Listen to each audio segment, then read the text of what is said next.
for South Korea and for Jeju Island. We are off to Beijing, China tomorrow, or we're going to try to get there because we've just found out our flight has been cancelled. The only thing we can do apparently is turn up at the desk tomorrow and get put on the next flight. God knows when that will be, but it will all work out. See you in China! Except you won't see me in China because nothing works there. No Insta, no Facebook, no WeVideo. So see you in 2 and a bit weeks.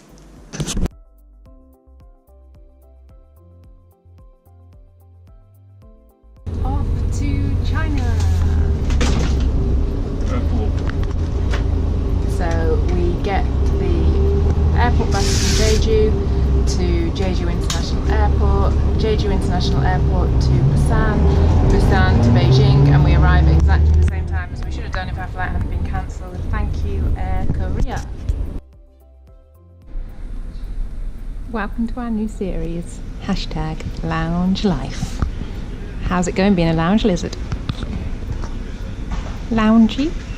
Where's your lounge suit? Are you reclining on your lounger? Are you just lounging around?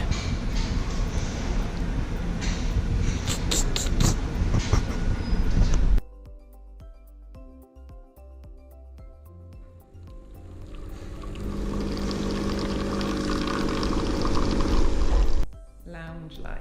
You have a toilet with all the buttons. You've got a nice little bit of bamboo. You have got avocado moisturizer, and the best bit of all, wait for it.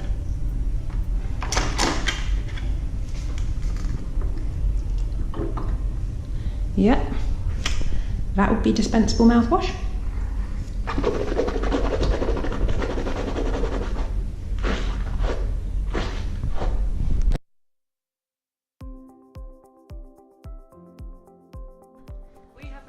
In Beijing, China.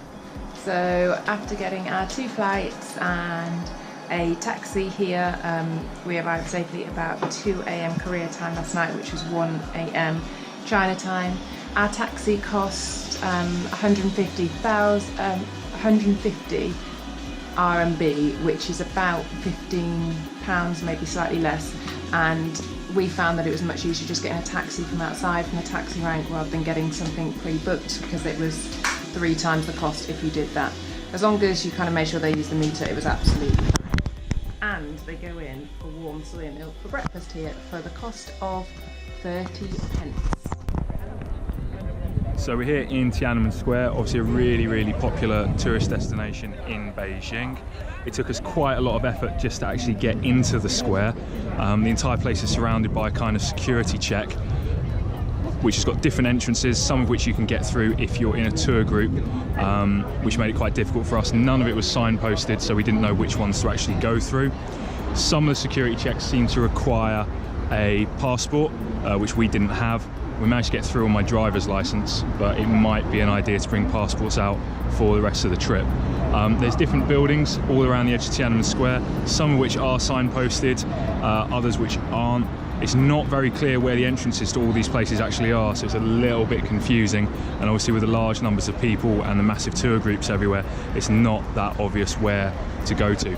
We're going to head over towards the entrance of the Forbidden City now, and hopefully that'll be a little bit more straightforward. GoPro stop video. So obviously Tiananmen Square is a politically sensitive area, and one thing that's quite noticeable is on top of all the buildings around here, they've got very large surveillance cameras, which you may or may not be able to make out. There's a very strong police presence everywhere. Lots of them at different checkpoints, large kind of points in the centre here with more surveillance going on. So it feels very safe, but also it does feel like you are kind of being watched quite a lot of the time. As Chris said, it is kind of difficult to navigate your way around here, so we just want to go to the Forbidden City. which is just across the road. But to get there, it looks like you have to kind of go down a series of steps, walk around, go under an underpass and come back round.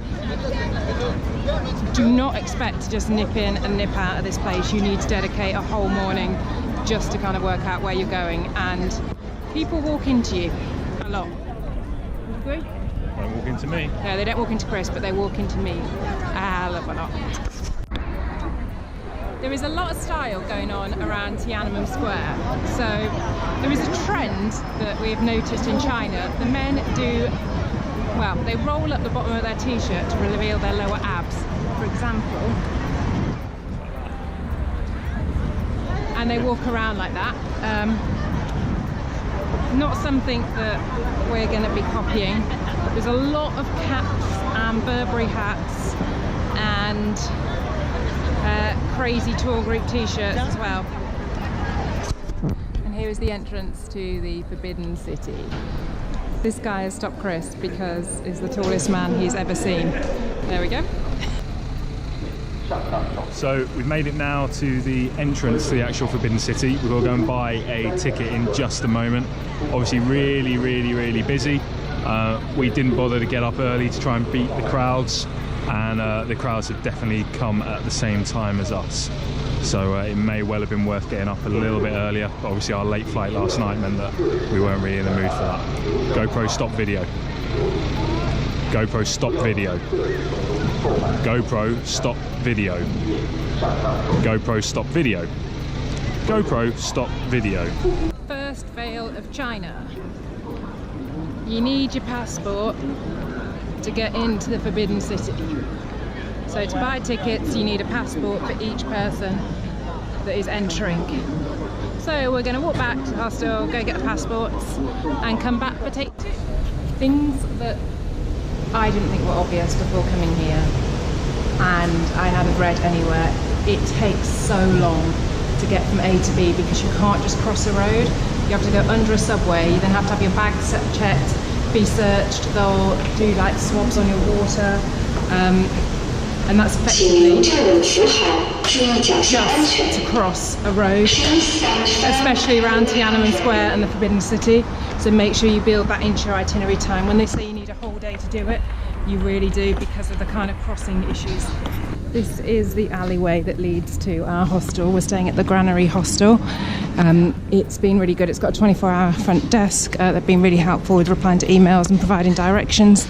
It's proper kind of local street in one of the hutons, which I think is like a word for a tiny residential area.